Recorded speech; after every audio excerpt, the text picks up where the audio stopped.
Շարունակելով ֆուտբոլային թեման, եթե հիշում եք օրեր առաջ Վրաստանին 2 խաղի արդյունքում պարտվեցինք 9-1 հաշվով։ Ու տեսեք ինչ հետաքրքիր վիդեո եմ գտել ֆեդերացիայի նախագահի այն նոր ընտրված ժամանակներից։ Եթե ձեր ղեկավարման ժամանակ Հայաստանի հավաքականը 9-1 հաշվով պարտություն կրի, ինչպես Արթուր Վանեսյանը դուք պատասխանում եք հրաժարական ներկայացնել։ Ես չեմ էլ ուզում մտածել 9-1 հաշվով որևէ պարտության մասին։ Դա բացարձակ, եթե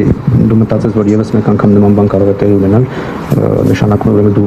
ինչ որ բան շատ վատ ես պատկերացնում կամ շատ վատ ես անում։